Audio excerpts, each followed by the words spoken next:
बिस्मिल्लाहिर्रहमानिर्रहीम, अस्सलाम वालेकुम। किचन विद पाक फॉड में हम आपको खुश आमदीद करते हैं। तो कैसे हैं आप सब? मैं आप सबकी दुआ से अल्लाह ताला के फजलो करम से खैर खैरियत से। रेसिपी बनाने से पहले वही छोटी सी रिक्वेस्ट, चैनल पर नए हैं चैनल को सब्सक्राइब कर दें, रेसिपी को पूरा देखा करें, बनाया करें। अगर रेसिपी अच्छी लगती थी तो लाइक करके और शेयर कर दिया करें।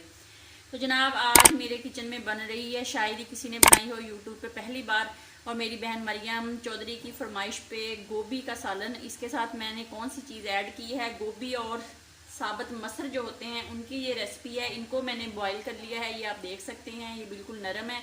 तो हम इसको कैसे पकाएंगे? तो जनाब ये एक किस्म की, यानी कि गोभी जो है वो लड़की है और मसर जो है वो लड़का है। गोभी और मसर लड़का एंड लड़की लव मैरिज सालन तो बनाना स्टार्ट करते हैं। और जो जो चीज़ें मैंने यहाँ पे यूज़ की हैं उनका लिंक मैं डिस्क्रिप्शन बॉक्स में भी डाल दूँगी, आप लोगों को बता देती हूँ। यहाँ पे 1 पाव मेरे पास मसर थे, उनको मैंने बॉईल कर लिया है। और 1 फूल गोभी था, उसको मैंने अच्छे से पहले काट के धो के ड्राई कर लिया है। 1 बड़ी साइज़ की आलू थी, उसको भी काट लिया है। 1 अदद टमाटर था, 1 बड़ी साइज़ की प्याज थी, इसको चॉप काट लिया है। स्पाइसी मसाले सूखे धनिए का 1 चम्मच है, सुरख मिर्च का 1 चम्मच है, नमक जायके के मुताबिक, हल्दी चाय का चौथाई चम्मच, और लहसुन अदरक और सब्ज़ मिर्च का पेस्ट 3 चम्मच। और जो जब सालन पक जाएगा तो इसके अंदर जाएंगी 3 सब्ज़ मिर्चें, कसूरी मेथी का 1 चम्मच, गरम मसाले का आधा चम्मच, कुकिंग ऑयल का 1 कप ऑलरेडी मैंने हांडी के अंदर डाल दिया है। इसके अंदर हम प्याज डालते हैं और प्याजों को हम लाइट सा पील करते हैं।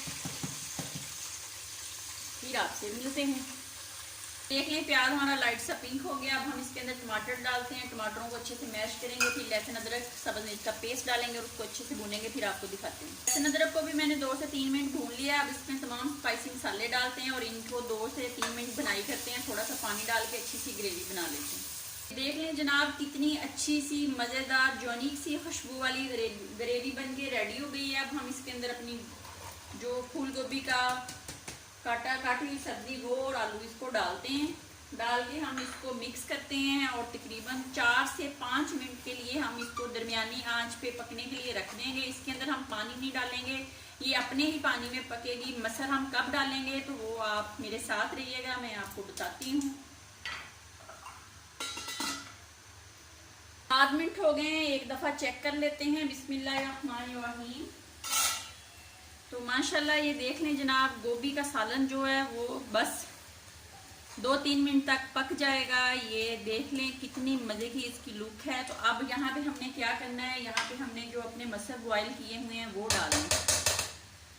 डाल के हमने इसको मिक्स करना है। मिक्स करके हमने इसको 3 या 4 मिनट के लिए उसी दरमियानी आंच पे पकने के लिए रख देना। ये इतना मज़े का सालन बनता है कि आप एक दफ़ा ज़रूर बनाइएगा मेरे कहने पे। तो फिर आप देखना कि जो आप सिंपल गोभी या चिकन वाली गोभी बनाते हैं उसको आप भूल जाएंगे। एक दफ़ा मेरे कहने पे बनाइएगा, फिर बताइएगा। 2 से 3 मिनट हो गए हैं, आइए चेक कर लेते हैं। तो ये देख लें जनाब, मसर जो हैं वो गोभी और आलू के साथ जुड़ गए हैं। तो अब हम यहाँ पे डालेंगे 2-3 सब्ज़ मिर्चें, कसूरी मेथी और गरम मसाला डाल के 1 मिनट के लिए इसको मिक्स करके दम पे लगाएंगे और फिर हम आपको दिखाएंगे। तो जनाब 1 मिनट हो गया, ये चेक कर लेते हैं। बिस्मिल्लाहिर्रहमानिर्रहीम। तो ये देख लें जनाब कितनी मज़े की लाजवाब सालन पक के रेडी होगी। लव मैरिज सालन आप भी ज़रूर बनाएं और खाएं। तो मुझे बताएं कैसी बनी और कैसी लगी। इसका एक अपना टेस्ट है, अपना मज़ा है, तो ज़रूर बनाइएगा। मेरे कहने पे एक दफ़ा ज़रूर बनाएं और फिर बताएं। तो ये देख लें जनाब, यूट्यूब पे पहली दफ़ा बनाई गई रेसिपी बन के रेडी हो गई है। बनाएं, खाएं, अपना बहुत ज़्यादा ख्याल रखें, खुश रहें, दुआओं में याद रखें। ज़िंदगी रही तो फिर किसी नई रेसिपी के साथ फिर हाजिर होंगी। तब तक के लिए इजाज़त दीजिए, अल्लाह हाफिज़।